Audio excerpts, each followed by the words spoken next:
નમસ્કાર મિત્રો, હું છું ગોપાલ ઇટાલિયા. આજે 4 ફેબ્રુઆરી 2026 નો દિવસ.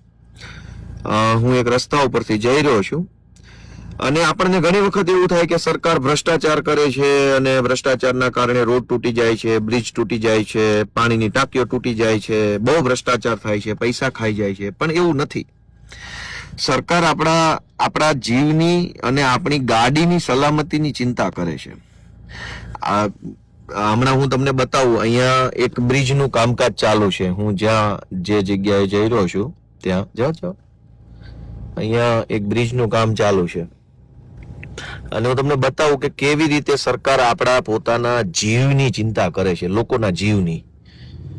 જવા દો, હમણાં આ બ્રિજનું કામ ચાલુ છે. આ બાજુ રાખો, ધીમે ધીમે જવા દો.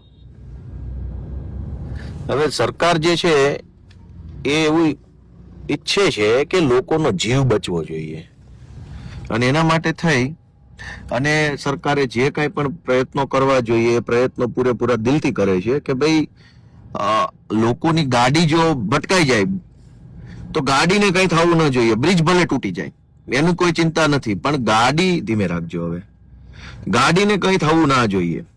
થોડીક જવા દો. અને એટલા માટે સરકાર બહુ કાળજીપૂર્વક રીતે તમે જુઓ તો જે કઈ નવા બ્રિજ બને એની અંદર એકદમ હલકી કક્ષાનું મટીરિયલ વાપરે. ઊભી રાખો. હલકી કક્ષાનું મટીરિયલ શું કામ વાપરે કે એના કારણે ધારો કે આપણી ગાડી બ્રિજ સાથે ઠોકાઈ જાય તો આપણી ગાડીને કઈ નુકસાન ન થાય. બ્રિજ તૂટી જાય તો તૂટી જાય, એનો કોઈ ટેન્શન નથી. જો સરકારે જે આ બ્રિજ બનાવ્યો છે, આ બ્રિજની અંદર આ પ્રીકાસ્ટ મટીરિયલ જે નાખ્યું છે, આ મટીરિયલને ધારો કે આપણે હાથ લગાડીએ તો આ તૂટી જાય આવી રીતે. એટલે આપણી ગાડી ઠોકાય તો શું થાય કે બ્રિજ ભલે તૂટી જાય, ગાડીને કાંઈ થાય નહીં અને છેવટે આપણને પૈસામાં નુકસાન ન થાય. એના માટે આ બધી હલકી કક્ષાનું વાપર્યું છે. આવી રીતે હાથ અડાડો એટલે બધું તૂટીને નીચે પડી જાય. જો આ રીતે જે જગ્યાએ હાથ અડાડો બધું તૂટીને નીચે પડી જાય તો શું છે આ રીતે. એટલે શું છે કે આપણી ગાડીને કઈ તકલીફ ન થાય. બ્રિજ તો ભલે તૂટી જાય, જ્યાં હાથ અડાડો એ બધું જ તૂટીને નીચે પડી જાય અને આપણી ગાડીને લો આ તૂટી ગયું.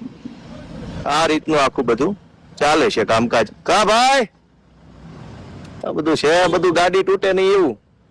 તો આ રીતે આવું હલકી કક્ષાનું મટીરિયલ વાપરે અને આપણી ગાડીને કઈ ન થાય એના માટે થઈને સરકાર. શું છે, મજામાં?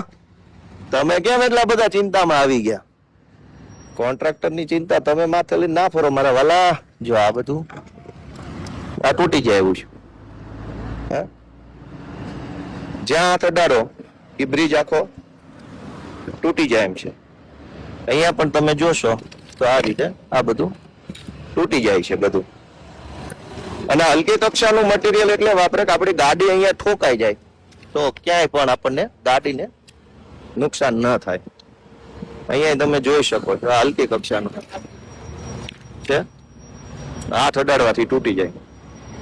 તો આ રીતે હાથ અડાડો ત્યાં તૂટી જાય એવું હલકું મટીરિયલ આપણી પોતાની ગાડીની સલામતી માટે. ધારો કે આ મટીરિયલ બહુ મજબૂત વાપર્યું હોય અને ગાડી ભટકાય તો એવું બની શકે કે આ બ્રિજ બને છે નવો, આ બધું ચાલુ છે અને આની અંદર જ એટલું હલકું મટીરિયલ વાપરવામાં આવી રહ્યું છે કે આપણી ગાડી ભટકાય, ગાડીની કોઈ ટલ્લો લાગે તો ગાડીને કોઈ નુકસાન ન થાય એના માટે પૂરતી કાળજી આપણી ભાજપની સરકારે લીધી છે. તમે જોશો તો અહીંયા આ હલકી કક્ષાનું આ બધું જ બનાવેલ. જવા દો ભાઈ, જવા દો. આ હલકી કક્ષાનું બધું બનાવ્યું છે અહીંયા.